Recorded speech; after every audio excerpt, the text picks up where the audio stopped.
Good morning. Thank you for the opportunity to share my personal experience in advocating for education reform. My involvement in education internationally grew out of my own experience in Qatar. For years, I worked mostly on my initiatives inside Qatar, instigating reforms in our education system to ensure our country's citizens would be able to compete with strength and confidence in a competitive global market. However, the more I looked to various countries for education models from which we could learn, the more aware I became of the sad state of education of the world's children. In this way, I became interested in education beyond my own borders. In 2003, I was invited by UNESCO to serve as a special envoy for basic and higher education. I participated in many meaningful and international discussions and was frustrated by the lack of results, especially when I was confronted with the devastating effect of war on the best education system in the Middle East, that of Iraq.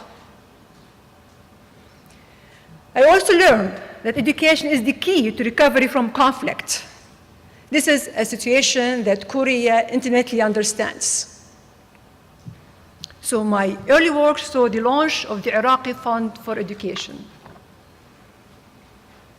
Over the next years, I became involved in advocacy for protection of education in conflict zones and on-the-ground projects to help rebuild Gaza. In 2010, when the MDGs were reviewed and Secretary General Ban Ki-moon decided to promote a last push to assist the world in meeting the MDGs, I was asked to be an advocate for MDG 2, the universal primary education. I willingly undertook the challenge. In 2000, the world made a promise that by 2015, all children will have access to quality primary education. Yet, we still have 58 million children out of school who need help. I'm worried that governments alone cannot solve this problem.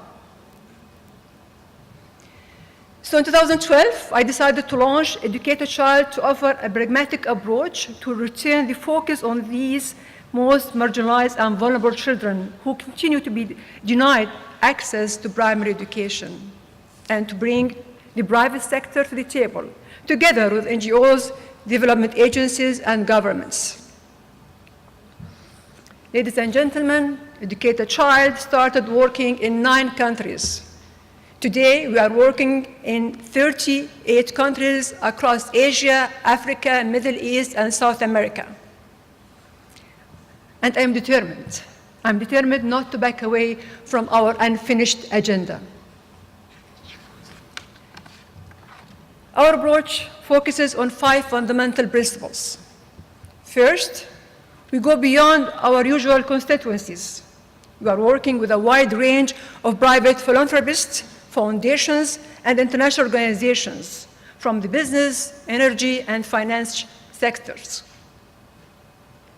We encourage them to be involved in education projects with grassroots NGOs that have a track record of successful solutions. Second, we are breaking down assumptions that providing primary education is only the job of governments. So we are bringing new expertise, a new way of thinking to our projects. Third, we believe in robust analysis, monitoring, and evaluation, in making sure we are efficiently using resources to get the job done. That's why we make all our data public.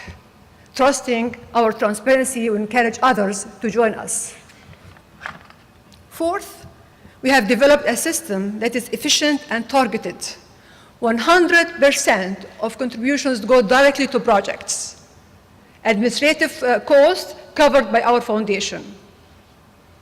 Finally, we work with the blessing of the host country's government and have a clear exit strategy for each and every program. And our approach is succeeding. Since the program began in 2012, we and our partners have made commitment to offer opportunities for 5 million children. We have agreements with development agencies, private sector organizations across the world. We are advocating placing primary education the first priority in the global giving campaigns. But we alone cannot reach millions more children who deserve this chance. To reach our goals, we need like-minded partners. We need expertise.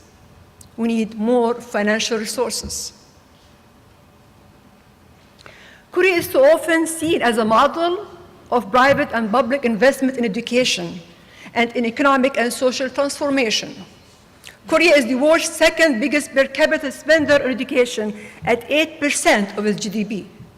Plus, the average Korean family spends 10% of its income on private tutoring. You are a nation which needs no convincing when it comes to the power of education. We look to you to share this expertise and bring opportunities to those who need the most.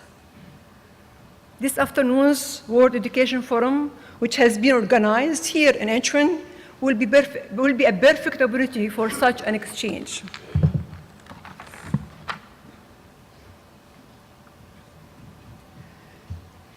Ladies and gentlemen, many of the CEOs present here today have grown up in the shadow of the Korean War, which devastated the country. Many of you struggled to rebuild your nation, sacrificing for an education. Many school children depended on foreign food donations and studied in classrooms which lacked books, desks, and chairs, and had little heat in the winter. Now, these school children are the leaders of one of the world's largest economies and the heads of corporations known throughout the world. We want you to share this success story with the rest of the world. This experience, this transformation from deprivation to prosperity is without doubt related to Korea's admirable Confucian tradition.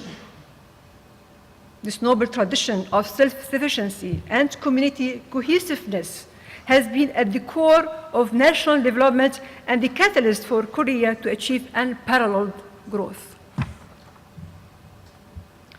Confucius argued that the process of education is to instigate self-improvement for the sake of service to others.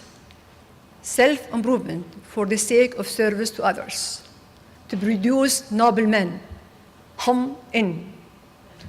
Today, I feel that I am among many noble men. In. Your dedication to global service is demonstrated by Korea's leadership in development policy. Korea has transformed its status from donor recipients to development assistance committee member. Korean aid in education accounts for over 17% of its official development assistance. Today, in fact, we at Educate a Child will be signing a 3-year agreement to work on primary education with the Korean Development Agency. We are very much looking forward to learning from your expertise. Corporate social responsibility is playing an important and growing role, and again, Korean corporations are providing an excellent example. For instance, Samsung has placed education as a priority in its global citizenship efforts. However, as we are speaking now, millions of children are being added to the 58 million already out of school. There are children from countries such as Nepal, Myanmar, Yemen, and Syria. Victims of natural disasters, war, poverty, discrimination, and migration. This is where your critical intervention is needed and also where your impact will be most measurable. For every child to benefit from quality basic education by 2030, there is an annual funding gap of $22 billion. This is the equivalent of 4.5 days of military spending. Can we not imagine a world without war for just 4.5 days? Ladies and gentlemen, our goals are clear and our targets achievable. The cost of not educating out-of-school children are far outweigh the investment needed. UNESCO estimates that every dollar invested in primary education generates $10 to $15 in economic returns. So, we must set quality universal education, quality universal primary education as our priority. I ask you to join in our efforts to make primary education a focus of global giving. Let's keep our promise to the war children and finish what we started. Kamsa Hamnida.